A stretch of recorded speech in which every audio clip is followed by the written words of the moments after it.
Well, it has been a real pleasure to walk along um, with you, my dear teacher, towards this semester. The semester is ending, and I feel really thankful for all the information you were able to share with us because it's great information. Thank you very much for your support. Thank you very much for the time you took in order to give give me, in my case, the advice I needed and the help and the support I needed. The semester is finishing up, and with it, my seventh cycle is finishing too. And I am happy to share with you the last plan that I prepared from the 10 plans, the last plan that I chose, which is lesson plan number 10. Lesson plan number 10 deals with academic writing.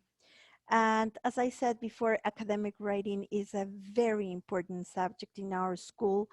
And I guess it should be in all the schools, no matter if they are bilingual or not. But the fact is that students should learn how to write correctly. They must know and understand that there's an standardized English which is used in order to present written information or written thoughts or reflections into certain ways. And this time, the students from the junior year from Segundo de Bachillerato are moving from writing paragraphs, different styles, paragraph styles, into learning and producing essays. So this is a very complex teaching, a very complex topic. So the topic takes a long time. I cannot say that in 45 minutes they will learn how to write an essay. But in the previous plan, plan number 9, I planned and I prepared everything for them to understand what is an essay and to read one essay that will help them understand the parts of an essay. So in this class, it is intended to continue working with it, as an essay has different parts, and students should know each part in order to understand how to do a well done job. Either if it has to be a research paper or if it has to be an essay, just a project that they are turning in. They need to know how to write it correctly. So in this lesson, um, and in every lesson, we as teachers, we should check previous activities, previous knowledge, previous objectives for students to find a link of the class, not just say, okay, yesterday we learned this and tomorrow we'll learning something else. No, we should link all our classes and our objectives. It's like a chain. I always compare the English classes with mathematics. We need to follow a pattern, a chain, and if this part of the chain is completed, then the other one will link just fine. All right, so in this case, lesson number 10 talks about the introductory paragraph. In lesson 9, we talked about the characteristics of an essay. Okay, so as I told you before, I begin my classes um, in the anticipatory set.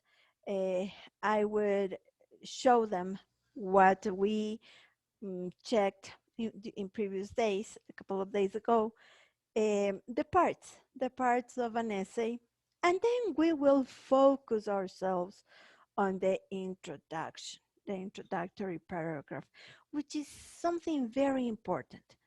I would say that if we want to grasp the attention of our audience, the introduction has to be well done. Of course, after remembering that, we will watch a video about writing a good introductory paragraph in which they will understand that there are three parts for an introductory paragraph. And so we will be checking those. What are the aims of this lesson? Well, of course, to listen, to listen, to uh, to check. I'm sorry, this moved all the way up. To listen, to look, to read as they listen for the characteristics of an introductory paragraph, then to have a little talk about it, because I am sure that they will have some doubts about it.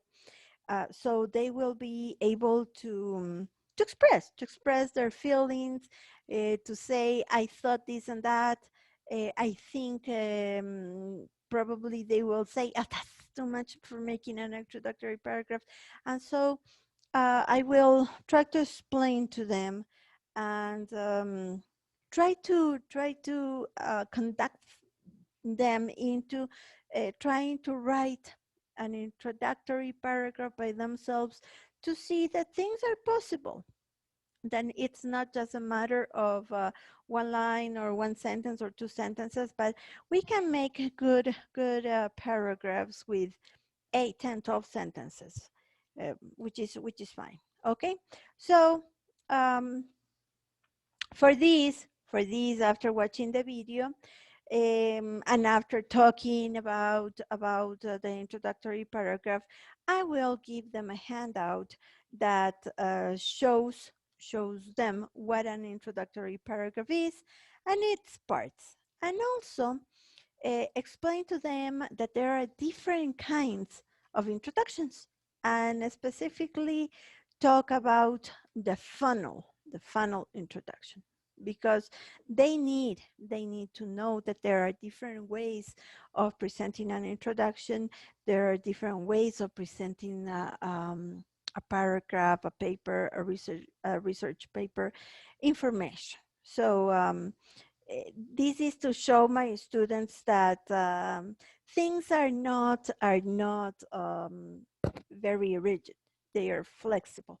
There are different ways on doing things, which is important to understand, that they are not um, limited to one thing, but that we present to them the different things, and then they feel free, they feel confident to develop their papers, their research papers, or their essays, or their paragraphs.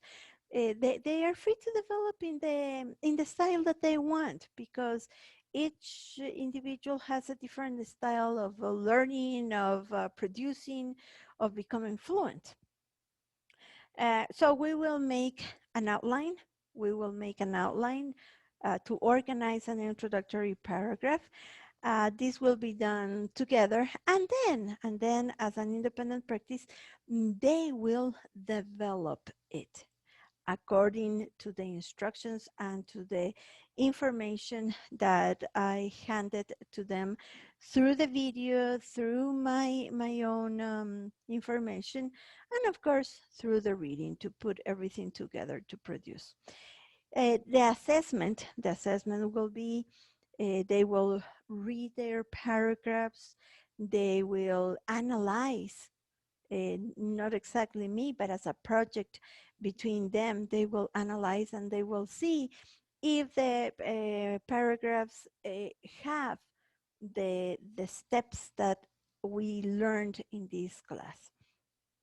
And of course, as a closing review, we will go over those points again. If somebody, or if some students did not complete the steps for writing an introductory paragraph, we will have to check again, and that's no problem. Um, Practice equals to perfection, so that is no problem at all. I want to tell you, my dear teacher, that it has been a real pleasure to be part of your class, to be a student for Pasantías Pre-profesionales with you. I wish you the very best. Please take care during this difficult moment that we're going through. And I wish you many blessings for you and your family. And I hope to meet you in person someday, not very far.